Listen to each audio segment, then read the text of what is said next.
hello to everyone, to speakers and participants. We are really excited to have you guys here today to the International Online Conference of Remembering Khojaly. Before we really get started, I do want to apologize before I start saying any names. As I'm sure many of you can see, I am an American, and unfortunately, we tend to have horrible pronunciation of names. So I am very sorry just at the front, and I just wanted to say that before I started. Okay, so yes, my name is Sarah Bowman. I am from the Subjective Values Foundation. We are a Hungarian nonprofit that works towards social inclusion and equality. This conference is going to take place in two panels. The first panel is the factual background of neglected grief. And the second panel is the recognition as important to step to healing panel. I am going to be the moderator for the first panel. So to kick us off, I would like to introduce our fantastic guest speakers who will be giving opening remarks. First, I would like to introduce Marcel Laurence, the president of Subjective Values Foundation, and I would like to open the conference with his remarks. Thank you very much, Sarah, and welcome everyone. Yes, I'm here in Budapest now, and I'm really honored to be part of this program. Thank you for the partners. This is the Eurasian Regional Center of ICYF and the Budapest Center for the International Prevention of Genocide and Mass Atrocities, because it's a joint cooperation together with the Justice for Khodjaly campaign.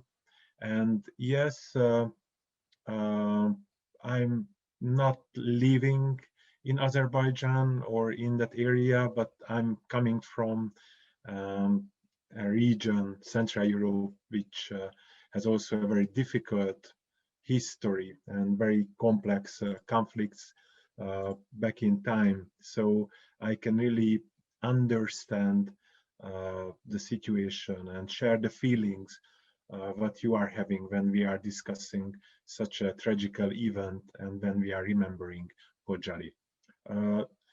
I know that it's a kind of a duty of us that we have to know the past, we have to understand it very well, but we have to work and we have to look for a brighter future. So I really hope that today's conference will help us in it. And I really wish you a good discussion. Later in the program, I will be a speaker, so I will make my piece in that time. Thank you very much. Thank you, Marci. Next, I would like to invite Mr. Elmaddin Mehdiyev, the Director General of the Eurasian Regional Center of Islamic Cooperation and Youth Forum. I think there we go, yeah. Thank you, Sarah. Distinguished guests, valuable speakers, ladies and gentlemen, on behalf of the Eurasian Regional Center of ICYF, I would like to greet you all at our international online conference today. Today's conference is dedicated to the 29th anniversary of one of the bloodiest tragedies of humanity, the Khojaly Genocide, which, according to the international reportings, is considered the worst massacre and atrocity happened during the occupation of Karabakh by Armenia in early 90s. Since the launch of the Justice for Khodjaly campaign in 2008, activities aimed at raising awareness of the tragedy was one of the main priorities of ICYF and its Eurasian Regional Center. And so far, in many cities around the world, each year, many events were organized to this end. This year, again, on this anniversary week, our thoughts are with the people of Azerbaijan and the Khodjaly victims. As ICYF-ERC, we would like to reaffirm that we will continue to work to ensure that the Khojaly genocide is brought to a broader audience. The Khodjaly was not only a tragedy for Azerbaijanis, and survivors, but also one of the most horrific scenes experienced by humanity. 29 years ago, 613 civilians, including 106 women, 63 children, and more than 70 elders were deliberately, systematically, and atrociously killed on a snowy night just because of their ethnicity. Traces of this tragedy still heavily exist in the daily lives of Khojaly survivors, who have lost their family members, parents, children, brothers, sisters, aunts, and uncles, as well as neighbors and friends. What makes Khojaly relevant and actual today is not just only that its survivors are still alive and terrify us with their stories. What makes Khojaly urgent is that the perpetrators of this tragedy have not yet been punished and even heroized instead of being punished. To date, about 17 countries, 26 US states, and several international organizations, including the OIC, have given a legal appraisal to the tragedy. But the forces promoting the denial of it are still in the political arena, and their voices are often heard from the highest governmental positions.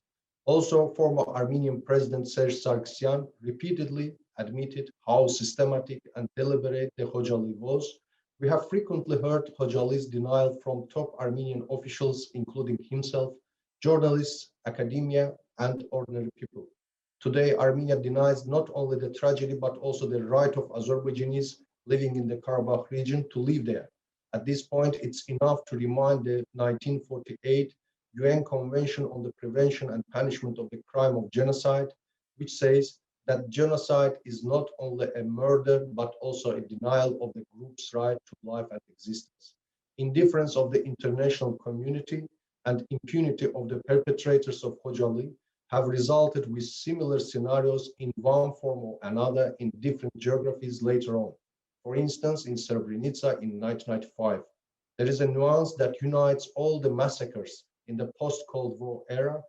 The occurrence of all these tragedies proved the inability of international justice to work effectively and timely. I believe that if the international community had treated the Khojaly tragedy with the necessary sensitivity and attention, the people who left dozens of children without parents, atrociously killed civilians in Khojaly, would not be the ruling elite and heads of state in Armenia, would not dare to deny the crime looking into the eyes of survivors. I believe and hope that sooner or later, justice will find its place, and the perpetrators of Khojaly will definitely be brought to justice. As individuals, although we cannot organize an international tribunal today, we can do some work. The current conference is an excellent example of this. The primary purpose of organizing this conference and various events to commemorate the victims of Khojaly is to raise awareness about the Khojaly, at least out of respect for the victims. This is the duty not only of Azerbaijan and Azerbaijanis, but also of everyone who shares fundamental human values. Our commitment is to bear in mind that what happened in Khojaly 29 years ago, in Srebrenica 26 years ago, may happen again tomorrow, and no one is insured against such a tragedy as a society. To say justice for Khojaly is not only to support the right voice of Azerbaijan, but also to call for the prevention of future tragedies as a human being and to ensure the establishment of justice. Dear guests, I would like to take this opportunity once again to thank each of you. Thank you for taking the time to show solidarity with the respected souls of the Khojaly victims. I would like to express my special gratitude to the Subjective Values Foundation and the Budapest Center for the International Prevention of Genocide and Mass Atrocities, and their helpful staff for organizing today's event. Special thanks for our esteemed speakers for their presence and valuable deliberations. Let's honor and commemorate the souls of Khojaly victims and all victims of alike atrocities in different geographies and times with 1 minute silence. Thank you, Elmaddin. Thank you for your comments. Thank you. I hope we all will be able to do and set these goals. Okay, finally, I would also like to invite Mr. Gyorgy Tatar, Chair of the Budapest Center for the International Prevention of Genocide and Mass Atrocity, to give his remarks. Thank you very much. And let me also, as a co-organizer, welcome the participants, the other co-organizers, and of course our guests and the panelists. Let me start with a personal remark. It's a moral obligation to commemorate tragedies. That is one of the reasons why the Budapest Center for Mass Atrocities Prevention actively participate in the commemorations organized in Hungary to remember the tragedies of Khodjaly.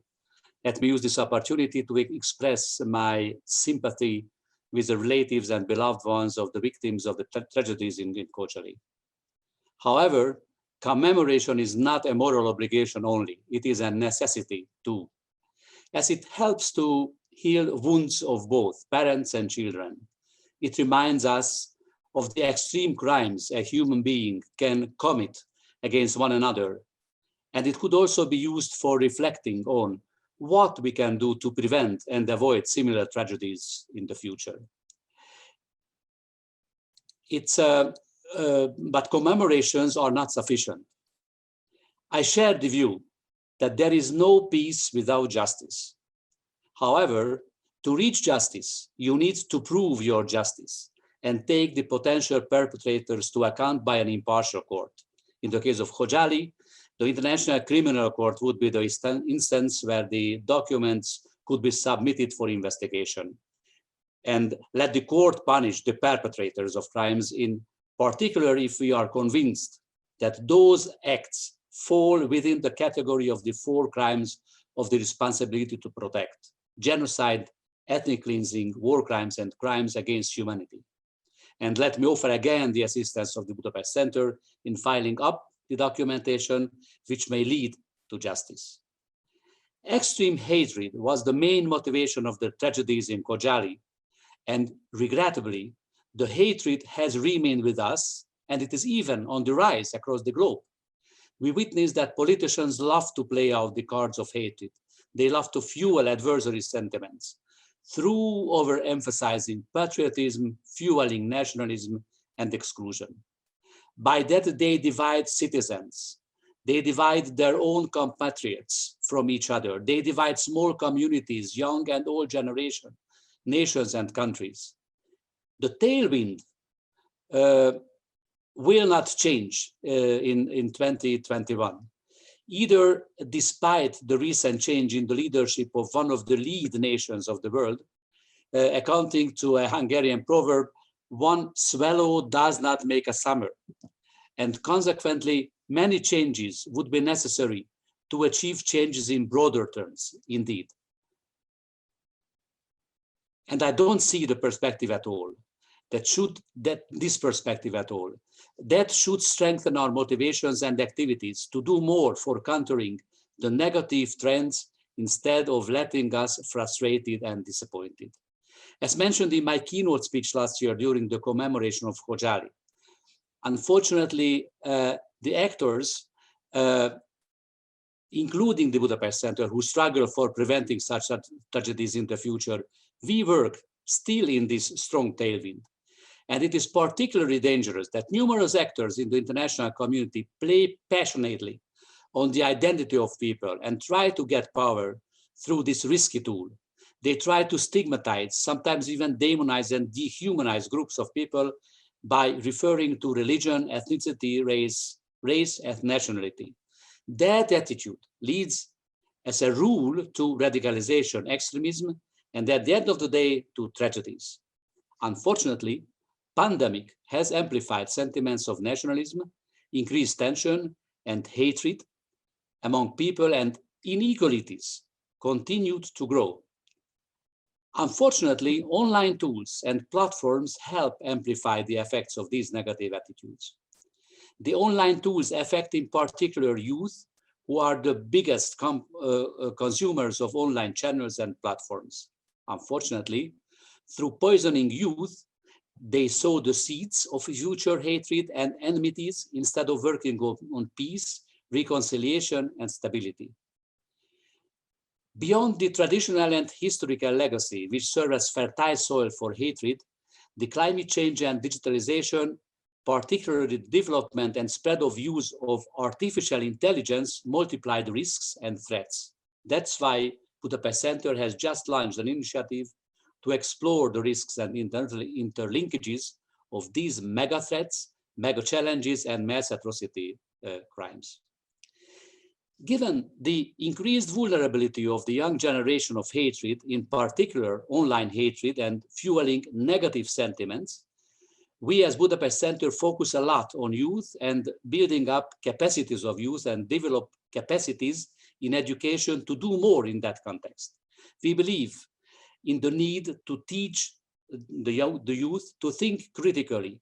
We believe we can generate proactivity and get them to act when seeing hatred, be it online or offline. We believe that we can educate youth and we shall make them able and willing to speak up and even to stand up against these trends instead of remaining a bystander of the negative trends and become victims of tragedies.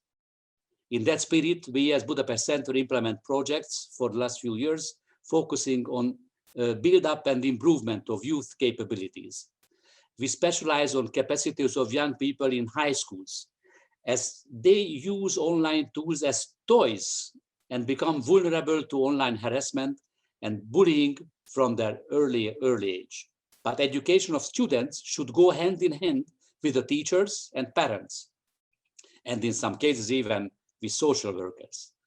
That should be a comprehensive approach to create synergies and build the coalition of parents, teachers, and children. But building of alliances should not be limited to schools. We need to continue our efforts to also build up coalitions within small communities where activists across sectors can merge the power to jointly stand up against the phenomena of polarization, which is one of the early stages of processes leading to extreme crimes. Building of communities and coalitions against deepening of polarization and for halting the progress of radicalization is another way forward to combat hatred and extremism. Tragedies should be used for drawing lessons. The death of victims and sufferings should teach both politicians and average citizens, particularly youth, that language of hatred and confrontation leads to revanches and new tragedies.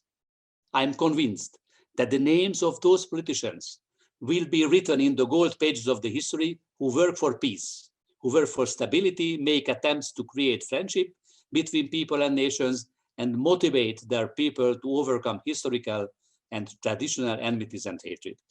We may take the example of Mandela, who after long decades spent in prisons had the moral power to put aside hatred and call on his compatriots to also put aside hatred and forgive the crimes perpetrated by others and live in peace.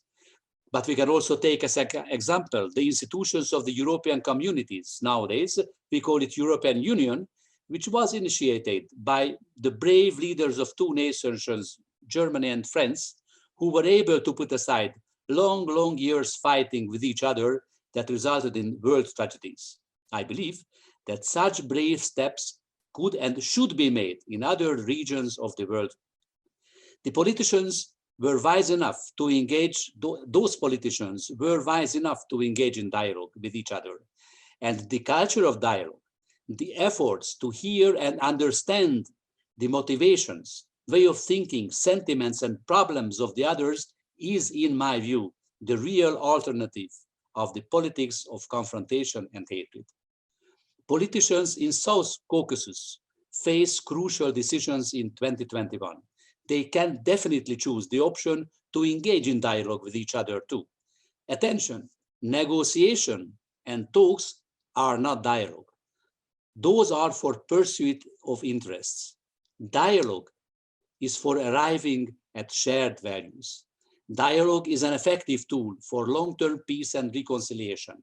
Therefore, on the occasions of the tragedy of Khodjaly, let me advocate on behalf of the Budapest Center to do more in spreading the culture of dialogue And even in that regard, we should focus on youth. We should teach young generation to engage in dialogue with each other, as young people may feel less the pains of the history than their elders. Since its inception 10 years ago, the Budapest Center has built up considerable expertise and experience in the field of capacity building for implementing the main principle of the responsibility to prevent. And I offer our humble capacities to contribute to peace and reconciliation in the region of South Caucasus too. I started with a personal remark, and let me also conclude with a personal remark. Promote peace, promote stability in the region of South Caucasus will remain my personal legacy in charge of this organization. Thank you very much for your kind attention. Thank you, Gyorgy, for your comments. And thank you to all of our speakers for their opening remarks.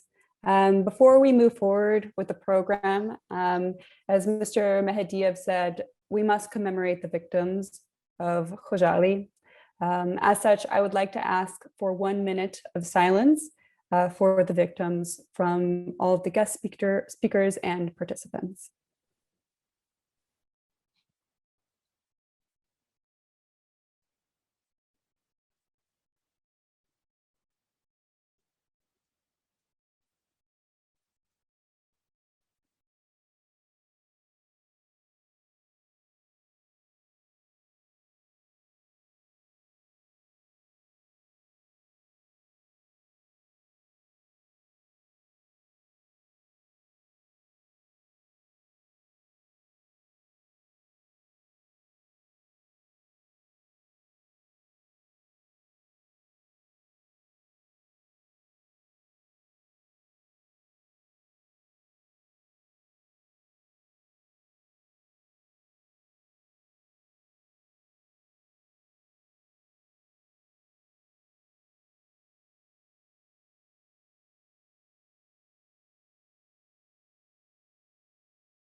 Thank you, everyone. Now, before we begin our first panel, I have been asked to read an article by Helen Womack. She is an incredible journalist and correspondent who wrote about the events that occurred in February of 1992 as a war correspondent. While Helen unfortunately could not be here today, she has asked me to read her article on her behalf, so this story can be shared. Indeed, in her words, today's journalism is tomorrow's history. And again, for those of you who may have joined after I've already apologized, I will probably mispronounce some names. I do apologize. I'm American and we are not great with pronunciation. Okay.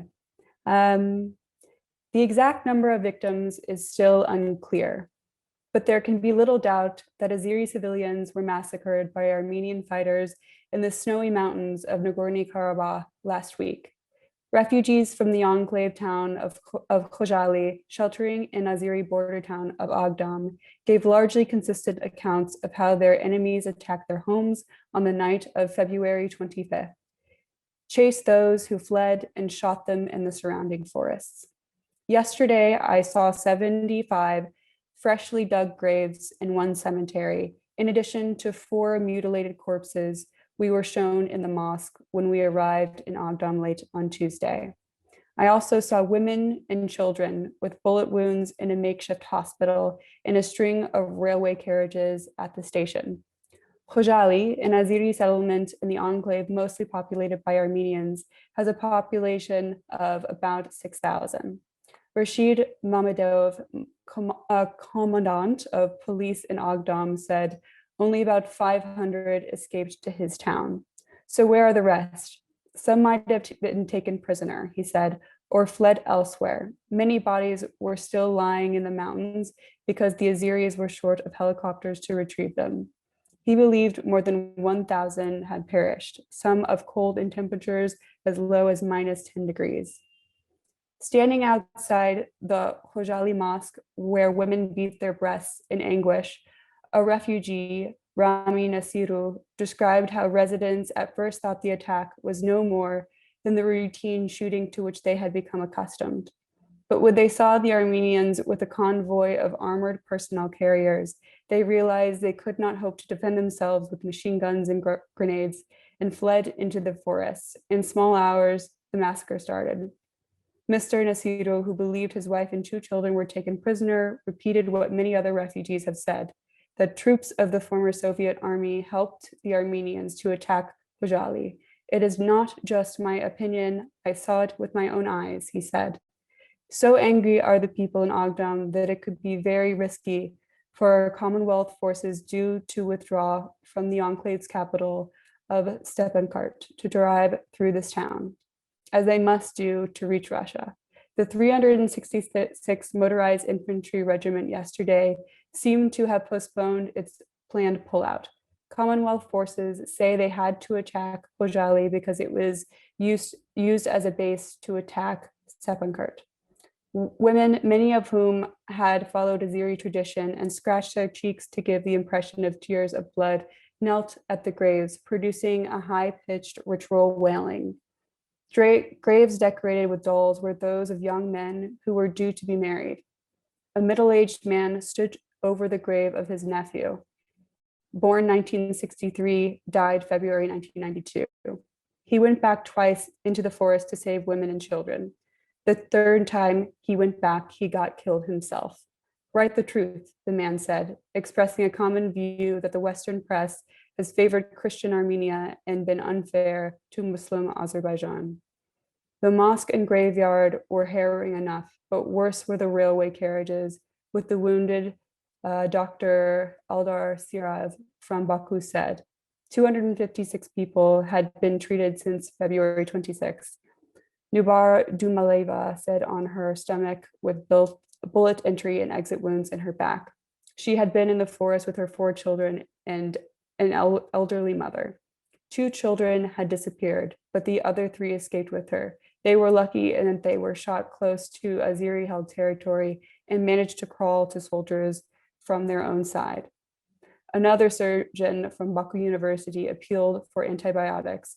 Before Khojaly, he said, or he had believed in the possibility of peace, but now the only solution was to clear Nagorno-Karabakh of Armenians. He said, I cannot bear to see an Armenian anymore. The urge for vengeance, even among people as civilized as him, bodes ill for the chances of settling this conflict. On the way back, the fighters apparently decided to unnerve us by driving us into a cemetery whence they reconnoitred for Armenian snipers in the nearby fields. Seeing my fear, one of them said, are you scared? Now you know how our women feel. A team sent to the region by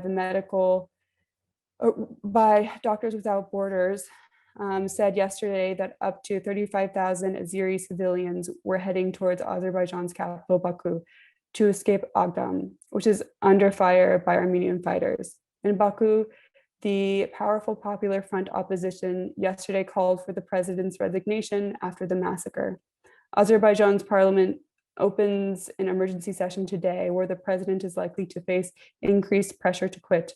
In the Armenian capital, Yerevan, survivors from an Armenian helicopter down in Azerbaijan said it came under fire before plunging to the ground in flames, killing at least 14 people. Okay. Thank you, everyone, for your attention. Now I'd like to begin our first panel. The first panel is called A Factual Background for Neglected Grief. We have 3 speakers. Each will be given about 10 to 15 minutes to speak. I'd like to give the floor to our first speaker, Dr. Christopher Gunn. He is a researcher and associate professor of history at Coastal Carolina University. Dr. Gunn has spent nearly 6 years living and researching abroad, and his primary research interests include Turkey, Cyprus, and the Ottoman Empire, the Balkans, and the Eastern Mediterranean, as well as transnational political violence and reconciliation.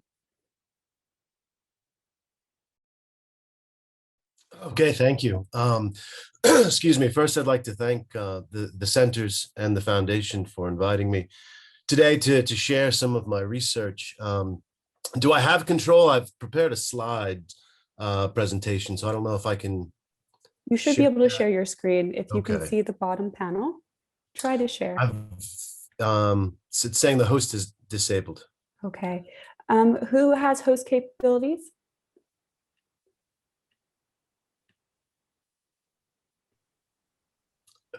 That will be done now. Just a minute. Okay. Sorry, just a moment. Would you like to No, I give just- any more information perhaps about your Yeah, background? no, I mean, I think where this will fit in is more, you know, I guess some insight into some of the background into the violence, I guess into the violence in general in Nagorno-Karabakh in this period, and to the atrocities at Khodjaly in particular. What this is essentially is the end of my dissertation research on Armenian terrorism in the 1970s and 1980s, and the end of this period. Many of these individuals end up in Armenia and fighting in this conflict, and so it was a surprise for me as I trace this through. And I can go through it without the presentation if it's easier, but I still don't seem to have control. Who is working on handing over control? I think Savinch is working on that. Okay, All right. perhaps. All right, so no, Christopher- I'll go ahead and yeah. start until we get Oh, this. I'm sorry, oh, it no, looks there like is. you might Okay. have access. Excellent, thanks everyone. Okay, so you guys should be able to see it now. So again, looking at Armenian terrorism and looking at how it eventually ends up in Nagorno-Karabakh by the early 1990s. I'm talking about two groups. I imagine at least our Azerbaijani guests will recognize some of these names, but there are essentially two organizations involved. One, the Armenian Secret Army for the Liberation of Armenia, also known as ASALA, which will start. Both of these organizations are created and are coming out of Beirut, the large Armenian community in Beirut, as Beirut is descending into civil war. The first attack by ASALA takes place in Beirut when they bomb the World Council of Churches. The other organization, so ASALA was a new organization. The second organization is much older. One of the earliest Armenian political parties, the Armenian Revolutionary Federation, also known as the Dashnaks. What they do, or how they're operating here in the 70s, is they create two armed wings. One is known as the Justice Commandos for the Armenian Genocide, and then there will be a name change, and they'll begin calling themselves the Armenian Revolutionary Army. They will start their campaign in October of 1975 with the dual assassination 48 hours apart of Turkish diplomats in Vienna and in Paris. Over the course of almost 15 years, so if we look between 1975 and 1988, they will kill almost 100 individuals in various assassinations and bombing campaigns that are spread out around the world. Europe, the Middle East, North America, Australia. They are primarily known for their targeting of Turkish diplomats. And so over this period, they will kill 29 Turkish diplomats. There's an event in 1973 that sort of starts all of this. And in that event, 2 other diplomats will be killed in Los Angeles. But if we look here, and I'm just going to emphasize the ARF, the Dashnak party, because this party is still very much in existence. It has been in and out of trouble in Armenia itself. It is the strongest party in the diaspora. It wields a tremendous amount of influence, and largely has escaped its quite clear association with this violence in the 1970s and 1980s. The terrorist campaign will end for all intents and purposes in April of 1988, when the leader of Asala will be assassinated in Athens under rather mysterious circumstances. But by then, the attention, so very quickly, the goals or aims of these organizations was genocide recognition for the events of 1915, reparations from Turkey, and also Eastern Anatolia. So they were looking for land to be given to them. This had fizzled out as we approached the end of the 1980s, and just at that moment, you have the collapse of communism, the breakup, the beginning of the breakup of the Soviet Union, and trouble between Armenia and Azerbaijan. And this is, in terms of my story and my research, this is interesting because what it does is it re-energizes both of these organizations. By 1988, in particular, Asala was leaderless, scattered. They were trying to avoid arrest and capture around Europe.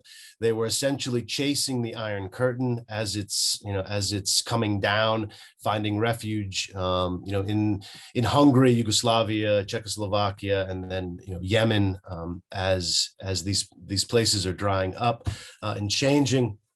And in my research, I can track a handful of known Asala members who will end up in Armenia, who will end up fighting in this conflict, and most of them given leadership positions in various militias that are fighting outside of any sort of command structure. The most famous of these individuals that will make it to Armenia, and who ironically will spend at least a few months in Budapest in hiding before he is able to smooth his entry into Armenia, is Monty Melkonian. And this is an individual. He was an American from California. He will go to Beirut. He will fight in the Civil War. And then eventually, and we'll talk about him in a few minutes, eventually end up in Armenia. The ARF, tracing their involvement in the original conflict here in the early 90s is more difficult. And it's because of the size and complexity of this organization that it was difficult for me to find. I know they're there. There's evidence that they're there, but at least in my research, in sort of going through declassified documents from the FBI, the CIA, Turkish Foreign Ministry, and elsewhere, it's hard to track the Dashnak contingent.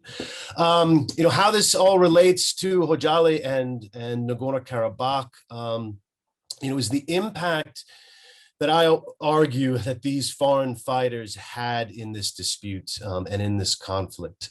It's not a surprise if we look at any conflict, the introduction of foreign fighters will tend to radicalize the conflict. These individuals are coming in without local knowledge, are viewing things in very black and white terms. And so we see the same happen in Bosnia when Hezbollah and others begin to send fighters into the region. But here, the story is a little bit different. I can find evidence that at least 300 foreign fighters are being introduced to the conflict. So these are diaspora Armenians who are coming. Most of them are coming from France or the United States, the two largest diaspora communities. And there's clear evidence that as soon as they arrive, we see a radicalization of the violence, an acceleration of the defragmentation of society, this breakdown of communities who for decades had lived side by side and peacefully. But most importantly, their arrival accelerates the dehumanization of the enemy. And here I'm talking about the Azerbaijanis. Very quickly, or in their common speech and their rhetoric, the word Turk became synonymous for both Turks from Turkey and to describe Azerbaijanis. And so they are using this this synonym to tap into a much longer legacy of hate and violence against against Turkish people. So we're seeing this early on in the conflict. What Monty Melkonian in particular, and I'm emphasizing him because he's by far the most infamous actor in in my story and really in the conflict itself.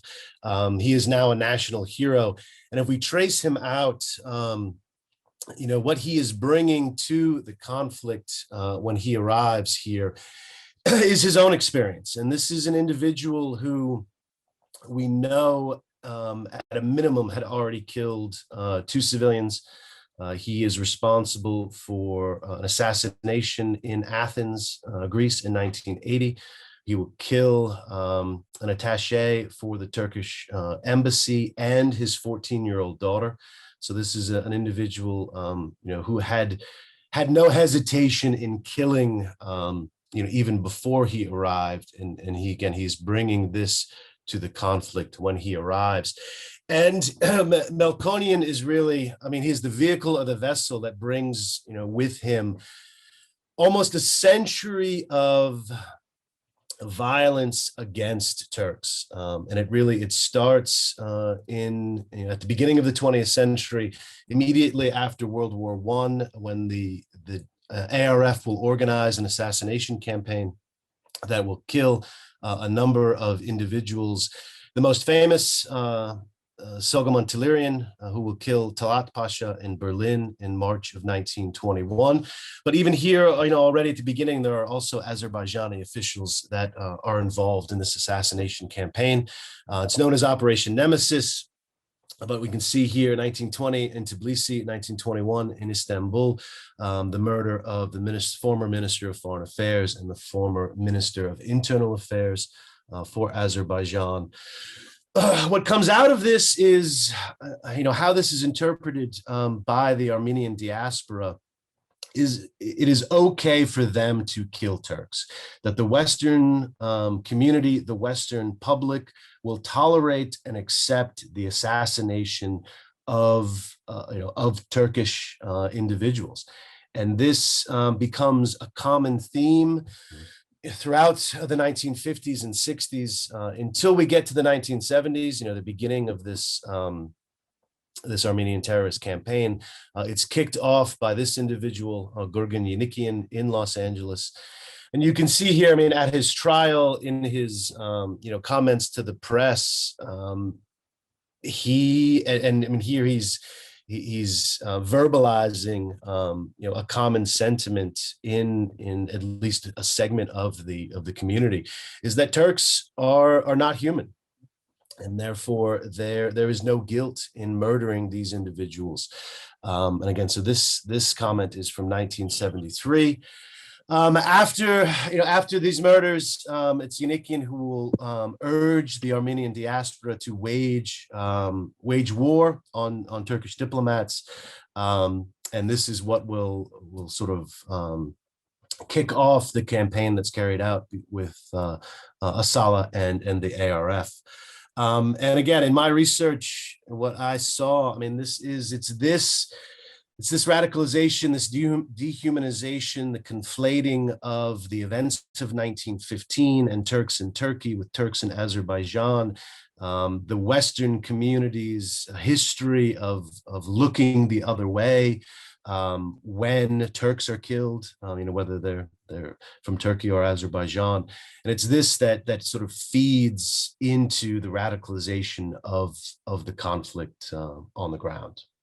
And so, as we pick apart what happened in the early 1990s, as we look at reasons, I hope that others will look at the involvement of outsiders, because typically it's seen in almost every conflict, and I think here in Khojaly in 1992, it's an important aspect to dive deeper into. So I thank you. I hope I kept to about 10 minutes. Yes, thank you, Dr. Gunn. Okay, sure. Yeah, thank you for your presentation. Beautifully done. And I can at least speak for myself, very, very informative, very interesting connections. Okay, so next I would like to hand it off to Ms. Narmini Ibrahimova. She is a Khojaly survivor. Hi everyone, good evening. Thank you for having me.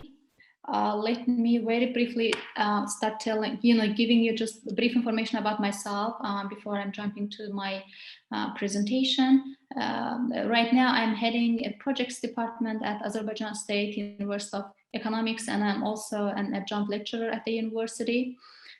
Previously, I received master's in social work at Washington University in St. Louis, and I also worked at a different university in the United States. And I also received another degree in business administration, and I worked for a nonprofit. And now my final destination as of now is the university. So first of all, let me just briefly introduce you how I became a displaced person. I was born in Khodjaly region, a Kyrgyzstan village, a very small village in Khodjaly, and my family became displaced from there in December 1991 as a result of Armenian military forces attack. What happened was at a time I was 1.5 years and my brother was 52 days only. That's why I do not remember anything on how we survived from the gunshells. I definitely don't remember anything. But I can tell you that my family first flee to Lachen region, and a couple months later, Lachen region was occupied by Armenian military force. And then my family flee second time to a Tatar region. They stayed there for a short time. Finally, they settled in Naftalan city, and that's basically where I grew up. I have to add that in Naftalan city, there were over 4,000 people who were refugees and internally displaced people from different occupied territories of Karabakh, and that's kind of became our camp, and that's basically where I ended up kind of living my life, having all my that's where all my childhood memories goes back. So we have the numbers have been highlighted, about those who have been killed in Khodjaly tragedy. I would like to highlight a little deeper on what happened to us once we have been displaced from Khodjaly. My teachers from my elementary school through the high school, my classmates and my neighbors, they all were the survivors of Khodjaly tragedy. And that's why I heard a lot of stories. I heard a lot on how they survived, and each person had their kind of unique way of survival story. And I can tell you that from what I have heard, I kind of came to understand that like there are two kind of people who are the worst survivors. Those who actually like older generation who remember everything, who have much deeper trauma from surviving from the gunshells. Those people who have seen their kids being killed in front of their eyes, their parents being killed in front of their eyes, their family members, their neighbors, or there have been people, I have heard a lot of stories on how people have been lost in the frozen forest and they didn't even have anything to eat, didn't have anything to drink. So that became another trauma for them. Or they have seen a lot of dead bodies through the village when they had been lost in the forest. So all these experiences ended up traumatizing the older generation in a much deeper level than it did to us. Like my generation, yes, we were born there, yes, we were displaced, but we basically do not remember anything. And I think that's we just are lucky that we don't remember anything, because we don't have that the trauma that the others carry with themselves. I want to add something. Like yesterday, we had a small interview with one of the survivors. She has lost her family members, and she, while talking about it, she completely kind of lost herself in her own story. And she was she's like, she remembers everything as if it happened yesterday, although it happened almost 30 years ago. I think it just shows that these people still have got the post-traumatic stress disorder, or known as PTSD symptoms even today. So another thing I would like to add is how our physical life looked like in the camp. In the very early stage of displacement, I remember that we definitely lacked everything. Like we didn't have a proper access to basic needs, such as healthcare services. I do remember that we used to get international organizations were sending intensive food aid to us on a monthly basis, or they were sending us clothing, or they even were sending us agricultural tools and some seeds of the veggies so that we could grow some plants and meet our daily food consumption through the agricultural means. And I remember that people, if somebody was ill in the community, people would usually exchange those food to get the prescription, or they would exchange the food to get some household item, like the items that we use in our daily life, like without second guessing it, because we didn't have money, because we didn't have proper access to basic needs. One thing I would like to add over here is that, in 1990s, the world was not as globalized as it is today. So I remember that nobody in my community spoke English. And once we were getting food from UNHCR, from UNICEF, from ADRA, which was another international relief organizations, we didn't understand the meaning of those capital letters. We just called them UNICEF, we called them ADRA, we called them USA. And by the way, I still go back to my community and still people are referring to UNICEF as UNICEF. We never knew what was behind those capital letters. Very interestingly, that when I was in the classroom during my graduate studies in the United States, my professor, she started showing us a presentation on how United Nations was working on, they have kind of created an emergency humanitarian aid program for people who became refugees and IDPs, and our community was kind of falling into that category, and that's how we became beneficiaries. So that experience in the United States kind of helped me to what extent the Armenians, and I want to call it like the decision that were made to ethnically cleansing us from Nagorno-Karabakh. What was the consequences of those decisions on us for many years, for over 20 years? And we even did not, since, for me, I didn't have a different reality. I just opened my eyes and that was my world. It was a world of being IDP, and that was it. I never had a different reality, and I didn't know that that's like I was a victim of the war. It was like once I got more educated, once I got more life and experience, I understood that the consequences is much deeper than it looks like from the outside. Another thing I would like to add is that the previous speakers already mentioned on that, like the Armenian military force deliberately killed people, like civilians, and it was not like a collateral damage. It was a deliberate targeting of civilians, and very unfortunately that those people who were actual decision makers at that time, and the people who were implementing those crimes in Khodjaly, they are national heroes in their country. They are the people who are governing the country. This is those are the country is they're also, by doing this, by kind of showing their crime committers as heroes to their nation, they are also misguiding their nation, and that's a big, I think, question mark for not only for our country but also for the international community as well.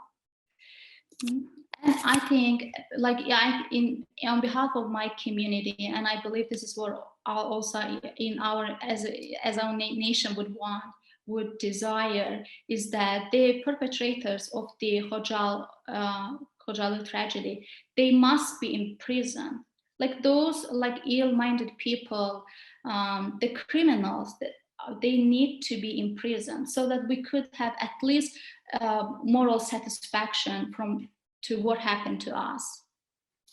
And finally, I would like to take the opportunity to thank you to all of the speakers. We have got more speakers in the next panel, our international speakers, because in many times, many cases, we have seen that once international experts, that they are researchers, they are doing research, they are highlighting the fact about Khodjaly tragedy. Unfortunately, very unfortunately, that Armenian lobby is trying to kind of ruin their career with smear campaigns. They are trying to also to limit their freedom of speech. And I think for our speakers, for today's speakers, like speaking the words of truth and the words of justice, highlighting Khodjaly tragedy, is, you know, it just it requires courage. And you by doing this research, by highlighting this, by talking about it, you are being courageous. Thank you very much for that. And finally, I would like to thank the Justice for Khodjaly campaign, because they have done, I think, tremendous work on increasing awareness around Khodjaly tragedy around the world. I believe we must intensify those efforts, and we have to kind of enlarge that campaign, and probably that's what is going to happen. I have just taken the opportunity. I would like to thank them as well. Thank you very much for having me here. Thank you, Narmini. I'm sure I can speak for everyone by thanking you for sharing your experience of the event, and also for, you know, providing a continuation of the story in terms of how this affected everyone after the actual event occurred. So thank you very much for joining us and for sharing your experience. So our final panelist, our final speaker, will be Mr. Raul Laurie Contreras, author of the book Murder in the Mountains. He is an internationally recognized author and political commentator. His passion is finding untold stories that can foster change in our world. Good morning to you all. So that you all understand, it is 6 o'clock exactly in California in the morning. I want to thank you for the invitation. I have been fascinated by what I've been hearing, especially from the young lady that just spoke, because in my visits to Azerbaijan, I have met a number of IDPs, internal displaced persons. And in fact, I was surprised a number of times, because they just seemed like ordinary people, yet they have grown up over the past 30 years in a situation that is, as we say, in limbo for many people. They're mainly educated, the younger ones, and they were most interested in the stories that I wrote about in the book Murder in the Mountains, because I interviewed their fellow IDPs, two women in particular, that were captured the night of February 26, 1992. And one I interviewed in Los Angeles, and one I interviewed in Baku. And neither one of them spoke English, so it had to go through translation. But it was a stunning, for me, a stunning experience to talk to these two women and have them relate their experiences to me. One was 19 at the time and unmarried. The other one was married and had a child just 3 nights before, on February 23rd. And so when she was captured with her brand new baby, they were marched several miles to another location that was occupied by Armenian forces. And there she stayed in custody for several weeks until she was traded, as was the other one, for commodities, for oil and wheat and what have you, things that were necessary for everyday life. But the fact that Khodjaly even occurred with Russian help is disturbing to this day, because one of the things that was highlighted in the current conflict, or the conflict that just ended on November 10th, was the fact that the international press, seems to me for the first time, recognized that Khodjaly and the Nagorno-Karabakh area is all inside internationally recognized territory of the Republic of Azerbaijan.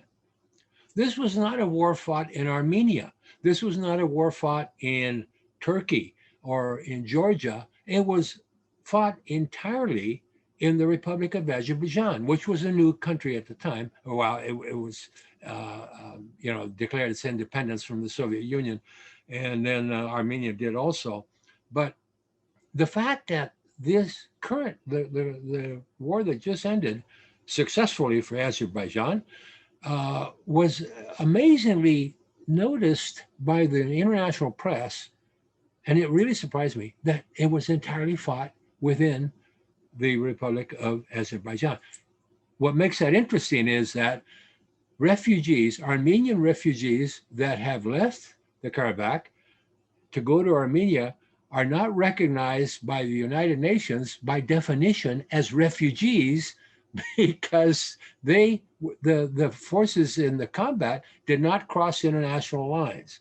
And it's a legal technicality, but the people who are in Armenia today who escaped from the Karabakh to avoid the conflict are not recognized as refugees by the United Nations, which is ironic considering that the United Nations recognized, like the young lady that we just heard, over almost 1 million IDPs during or as a result of the Karabakh War that ended in 1994 with the ceasefire. Going back to Khodjaly, okay, as an American, when I first heard about this was about 6 years ago, and I read an article in the New York Times about the frozen conflict. And when I saw the headline, I thought it was talking about the Korean War, which the United States fought in 1950 through 1953. And I have particular interest in that because I was in the United States Marines, and my 3 drill instructors all fought in Korea in a very famous battle, the Chosin Reservoir battle. And so when I saw the headline in the New York Times, by the way, I used to write for the New York Times. I worked for them for 7 years back in the 90s. When I saw the title Frozen Conflict, I thought they were talking about the Battle of Chosin Reservoir. So I immediately looked up the story and I read about the Armenian-Azerbaijan conflict and how it was still going on. It was stopped by a ceasefire, but there was shooting every day, which I later witnessed myself on the line of conflict. And so that's how I got interested in it. And then the more I read about it, and then I became more interested. Then I ran across what happened at Khodjaly. And I read that, and I read the Armenian side and how they blamed political opponents of the Azerbaijan regime for doing the massacre, killing all these people to embarrass Baku, the governing party.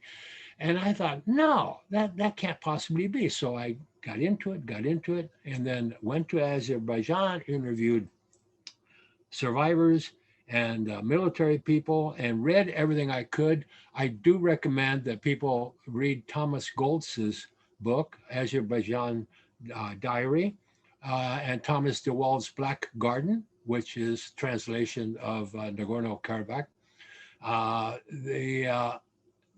The 2 stories, 10 years apart, the 2 books, 10 years apart, tell a fascinating story because Goltz was there 24 hours after the killings, and DeWald was there 10 years afterwards. And DeWald spoke to the president of Armenia, who was the commander of the forces that took Khodjaly, Serge Sarkisian, who now is under indictment in Armenia for corruption.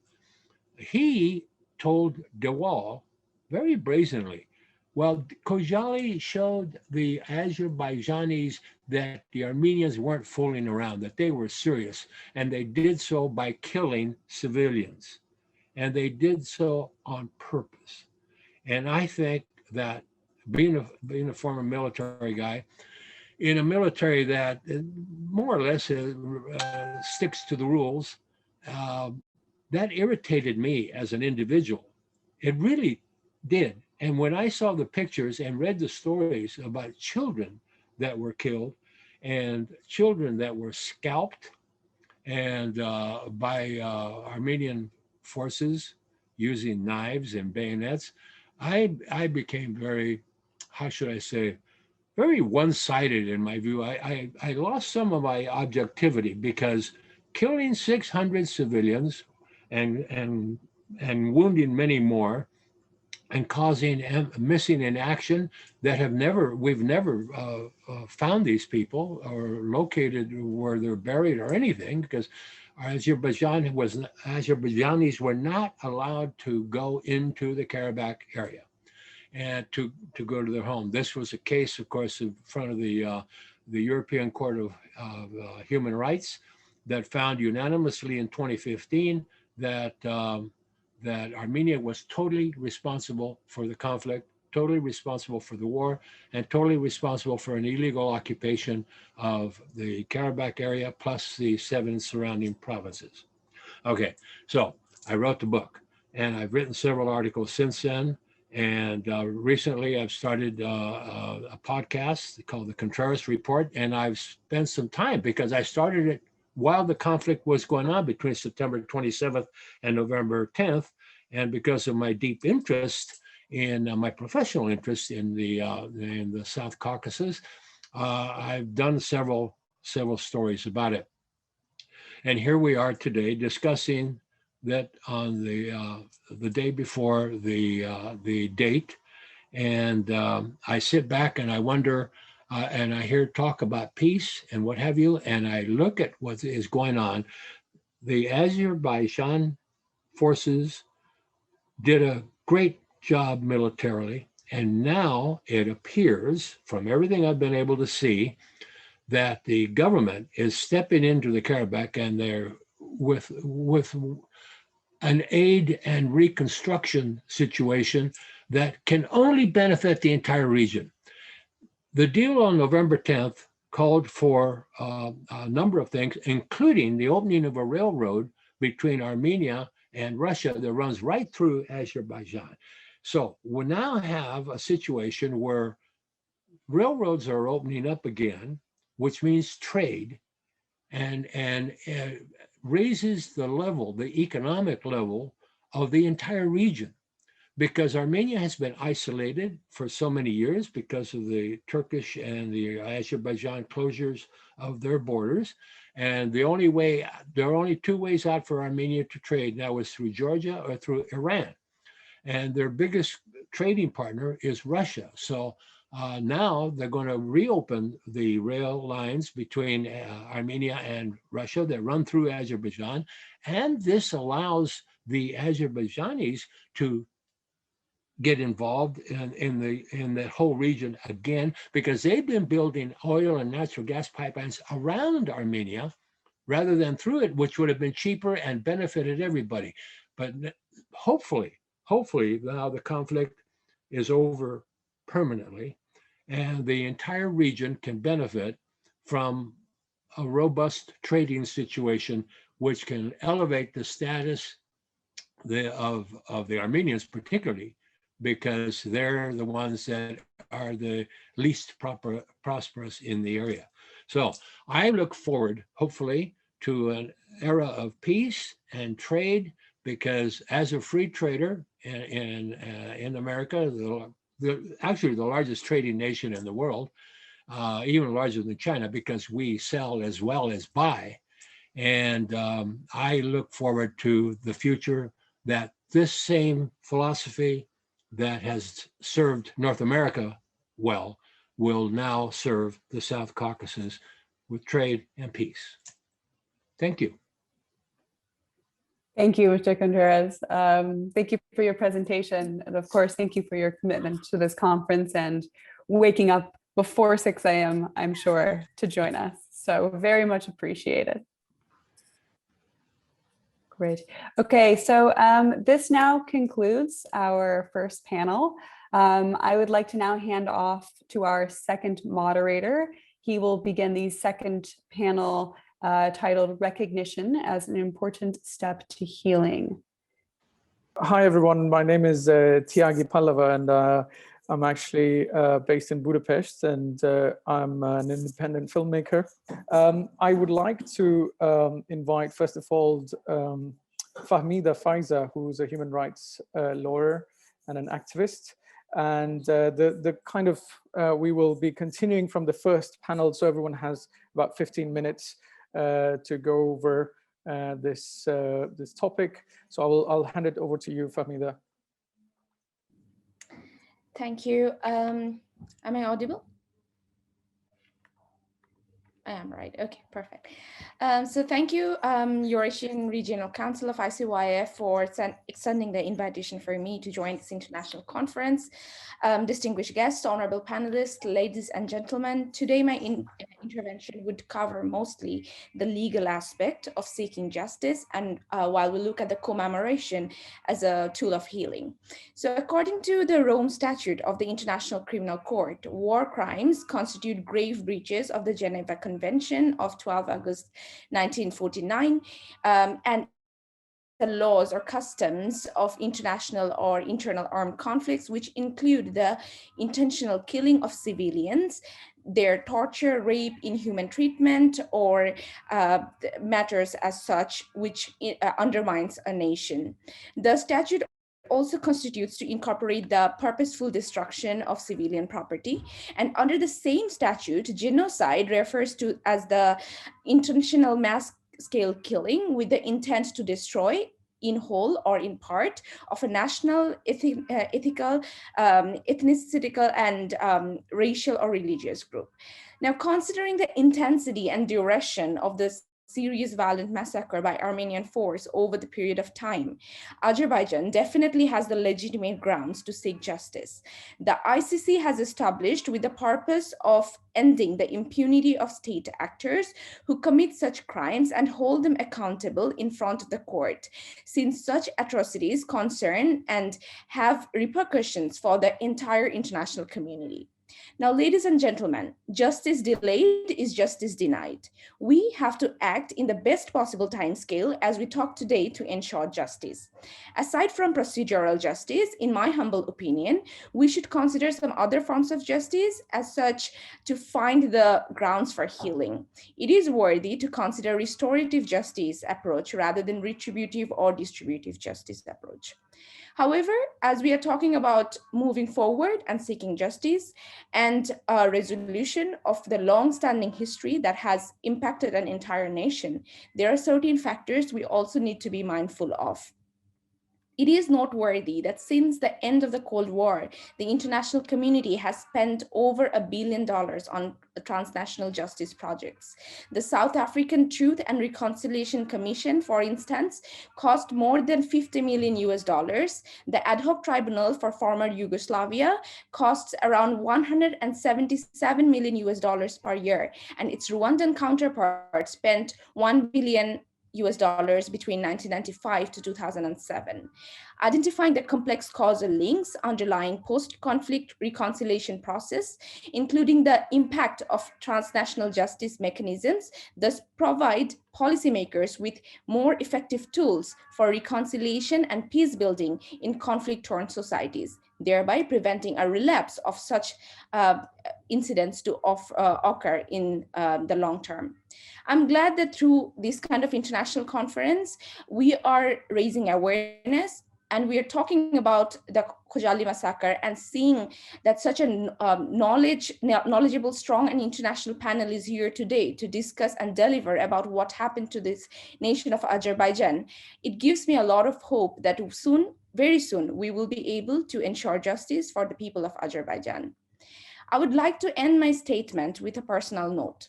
Coming from Bangladesh, a country which has gained its independence through liberation war and experienced genocide, I have my sincere sympathy with the people of Azerbaijan, as I can understand the pain and the grief.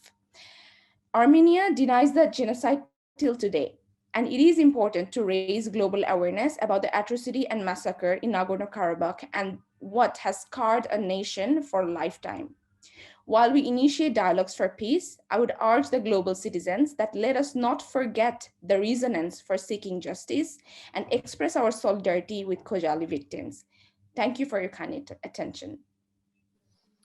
Thank you, Fahmida. Thanks a lot.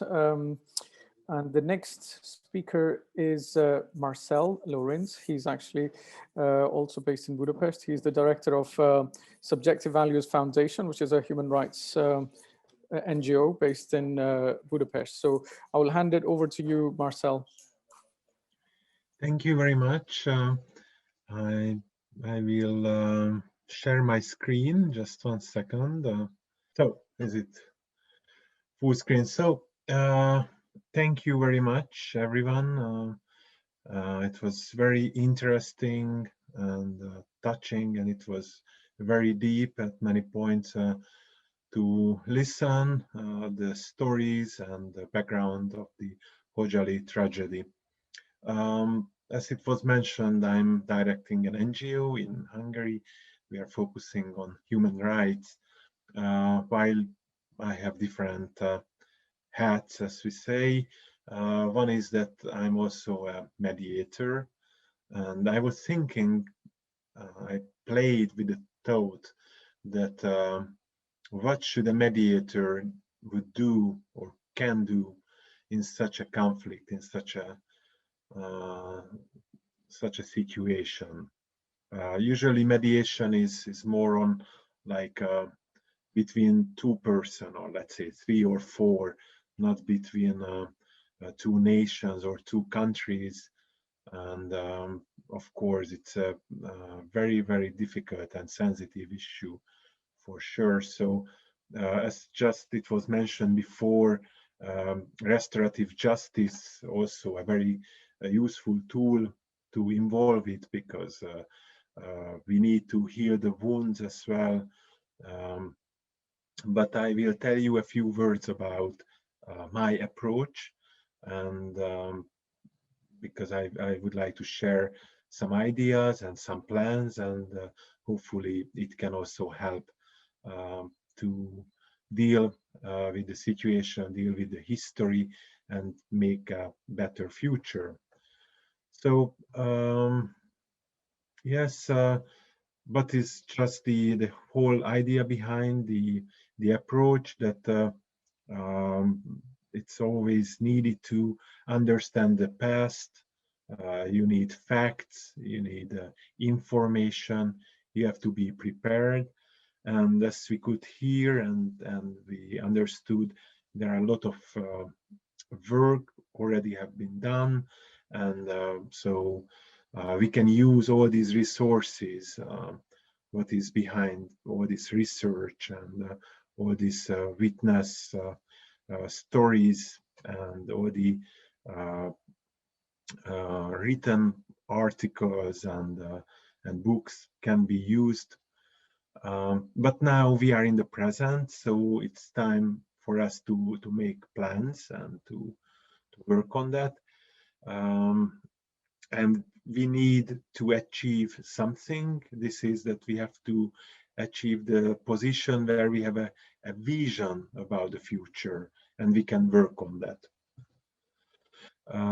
The ambassador of Azerbaijan to Hungary, Mr. Vilayat Guliev, gave an interview in October to the Hungarian media. It's called the azonnali.hu, when he was saying that we don't want, I mean, as Azerbaijani government, we don't want to drive out the Armenians from Mountain Karabakh.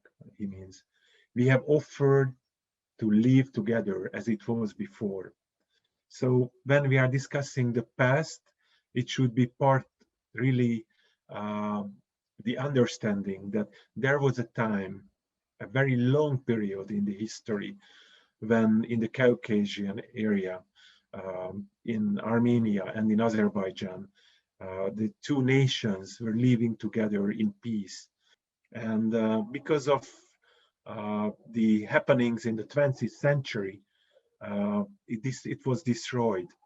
So, and we feel that there is a gap for that. So we are really missing something. And now we are living in a time when more and more countries trying to rebuild that. It's not happening a day to another, but you can give the chance. And also, I've heard many stories you can see on the slide that many Azerbaijanians were living in Armenia, in Yerevan, and they were also very important communities in those countries. And for sure, you can name many people who became famous with this double identity. Because right now in Hungary, we can also see that can be achievable a very healthy double identity. There are people who are saying, at least in Hungary, let's say, that someone ethnically Romanian, but also belonging to the Hungarian nation, and the person is proud both of it. And we are really happy that the past history wounds are started to be in a healing procedure. So it's really going well in our area, and I'm sure that we can work, and then can be the things done also in your area, in your region. And of course, it's a bit above my tools, but launching development programs, bringing capital, investment, initiatives to the area to make it prosper. It's very important, because if people are having duties, if people are having things to do, if people can build and construct things together, then that's the real peace building. Then it's really bringing them together. So thank you for your attention, and again, thanks a lot for bringing us together in this conference by the partner organizations. I think it's a very important date, a very important event year to year, to remember what happened in Khodjaly, and how we should remember all the victims, and how we should learn from the past to avoid such tragedies in the future. So thank you very much again, and I wish you a nice day. And just announcing that actually on Sunday in Budapest, in a small group, we will also remember about Khodjaly with some Azerbaijani friends and Hungarians who are living here. I think it's very important that everywhere in the world we should build it into the human history, and to work on the remembrance. Thanks again, and goodbye. Thank you. Okay, thanks, Marcel. And now I would like to invite the next speaker on the panel, and that is Sevinch Iskenderova. I hope I'm pronouncing your name correctly. And she is a campaign activist for justice for Khodjaly. So please go ahead, Sevinch. Thank you all, and it's my pleasure to take part in this online event and to introduce our international awareness campaign, Khodjaly Massacre. Just want to outline that Khodjaly is a town situated in the Nagorno-Karabakh region, which was also occupied during the Karabakh War I in 1992. Of course, any war is scary, any war is tragic, especially when it leaves, when it turns to the hate crime and mass killing or massacre like this happened in Khodjaly. And this tragedy took part in 1992 on February during the Karabakh War I, and continue with the ethnic cleansing and mass killing in the Khodjaly town. What happened in Khodjaly was the largest massacre of the conflict. And as a result, you can see 613 people were killed. There are 63 children, 106 women, 70 elderly, 8 families completely annihilated. 25 children lost both their parents, 130 children lost one of the parents, and 487 wounded people, 1,275 taken hostage, and 150 still are missing, unfortunately. And we have listened to our honorable speakers. Professor Gan also mentioned about the Khodjaly and the perpetrators, and our witness, Ms. Narmini, also imagined the happenings, what she remembered from their family side. These are some photos we are introducing to you just to see the results of this attack to the civilians. And of course, we could take here, we could share more tragedy photos, but they are so horrifying that we decided not to share. And of course, thank you for commemorating with us these victims in the beginning of the event. Who are the responsibles of the massacre, Khodjaly massacre? You maybe you know or you remember that this well-known both previous presidents of the Armenia Republic, together with other many high-ranked political faces or officials, military officials, personally participated in the occupation process of Azerbaijan lands. And Serge Sarkisyan was commander of this military armed forces who took act in the Khodjaly town at that day.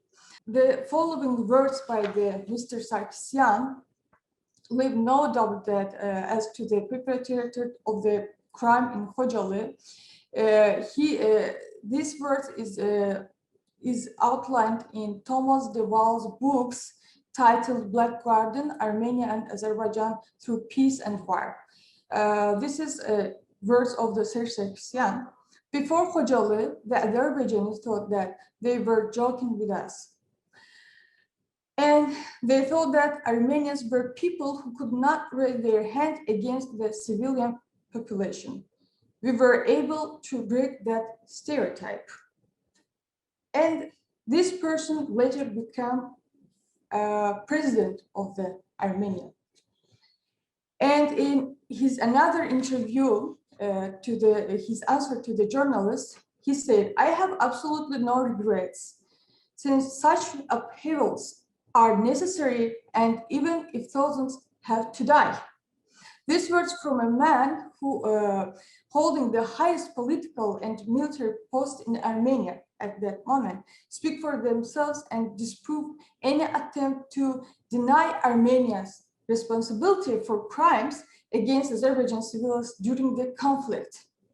Another terrorist, international terrorist, Monte Melkonyan, Mr. Gan also described details about him. He gave very detailed information about Monte Melkonyan. And in his book, his brother devoted a book to his terrorist brother, Marcel Melkonyan, the author of the book, who especially outlined about his brother that as he noted that the town had been a strategic goal, but it also had been an act of revenge. And he also mentioned that another militarians, Armenian militarians, how they took part, they butchered the peaceful inhabitants in Khodjaly. I want to introduce you newspapers at that time who reported about the Khodjaly massacre. Somehow they have reported it, they described it as massacre, somehow they described it as conflict outcomes. But we wanted to raise international awareness and to give information about the Khodjaly and Khodjaly massacre and demand justice for Khodjaly with our international awareness campaign. because this international media coverage were not enough to raise our voices. In 2008, the campaign initiated by Mrs. Leyla Aliyeva, General Coordinator of the Islamic Conference Youth Forum for Dialogue and Cooperation, under the Justice for Khodjaly. And the main goal of this campaign are raising civil awareness of international community on suffered people in Khodjaly, and particularly disseminating historical truths about the Khodjaly massacre perpetrated against peaceful Azerbaijan population on February 26 in 1992, and achievement of legal political recognition by of Khodjaly massacre in international level as well. And the campaign has its campaign team, international campaign team, local representative in the different countries who are functioning to create their own local justice for Khodjaly communities and promote through social media. And the campaign has its organizers who organize their events like exhibitions, lectures, rallies, seminars, flash mobs, presentations to share all truth about the Khodjaly massacre and to achieve objectives of the campaign. And campaign has its supporters who organize events in their respective organizations at national landmark venues, headquarters of international organizations, and at the site of the international events. And campaign is functioning with the live actions, social media, with media which you can see the events. This is street action, this is live action, and this is commemoration events hosted by the organizers, which I have mentioned previously. And this is street action as well. Of course, we had another field of campaigning. This is cultural side of the campaigning, which we are calling for the photo competitions, for the painting competitions, and for the video competitions based on the Khodjaly massacre information as well. And what we had achieved after this campaigning, since 2008, this campaign is on action, and you can see, I will show you some of the recognitions, international recognitions, and you can see since 2010, recognitions beginning from the United States, and which means that in 2 years, campaign could show its activity in high level, that the outcome started after 2 years later of this of the initiated the launching of the campaign.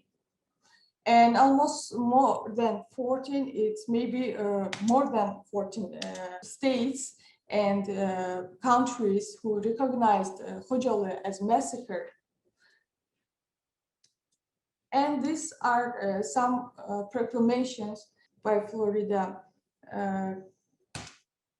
cities, you can see.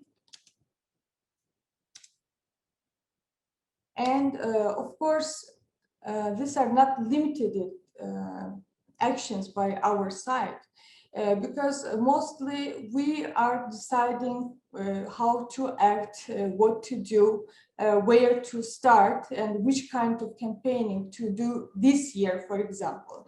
But we always open to the society, to the volunteers, to the people, to the organization who wants to take part in the action, in the campaigning of the Justice for Khodjaly. And we welcome all those who wants to participate in our campaign, to take part in its cultural side, maybe in street action or conferences or online meeting, like let's say like this in Zoom, or another, maybe you have more creative ideas, please, you can join us. You can apply to Justice for Khodjaly website, and you can type there. And you can also apply to Islamic Cooperation Youth Forum Eurasian Regional Centers office and its inbox. You can send your suggestions or your offers, maybe your project on Justice for Khodjaly campaign. And I suggest you to follow the Facebook of the Justice for Khodjaly campaign. It's already there. You can follow there, and you can see more actions, more different type of actions about the campaigning. Thank you so much. Thank you, Sevinç. Thank you very much. As I believe that there is a film. This film tells a story about of an unknown 5-year-old girl who was killed in Khodjaly, and she's known as Khodjaly's icon, who's still waiting for justice. So I will mute myself, and next thing you'll be able to watch this film. Bura bizim evimizdir. Bu mənim atamdır. Bu da anamdır.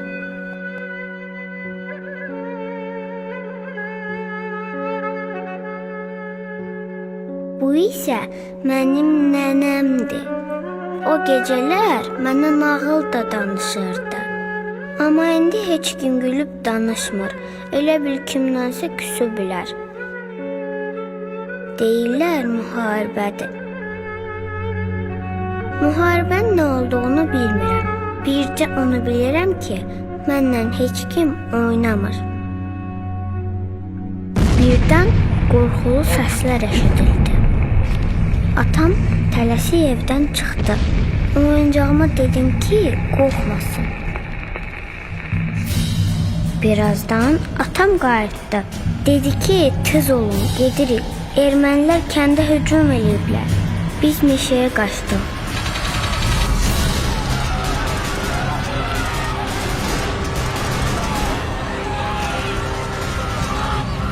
Hamı qışqırırdı, hamı ağlayırdı.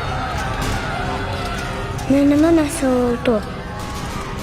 Dedi ki, mən burada qalıram.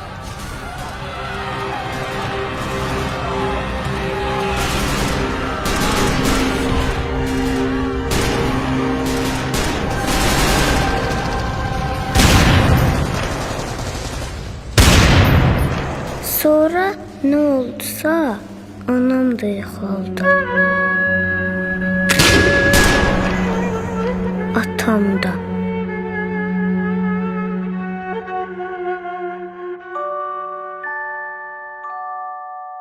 Mən tək qaldım. Heç nə eşitmirdim. Qışqıra da bilmirdim. Elə bil dilim tutulmuşdu.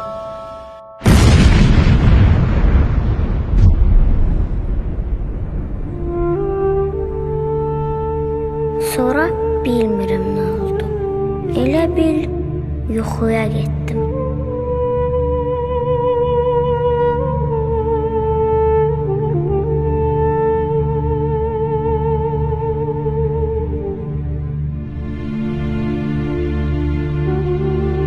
İndi buradayam, amma məni heç kim tanımır. Heç atamı, anamı da tanıyan yoxdur.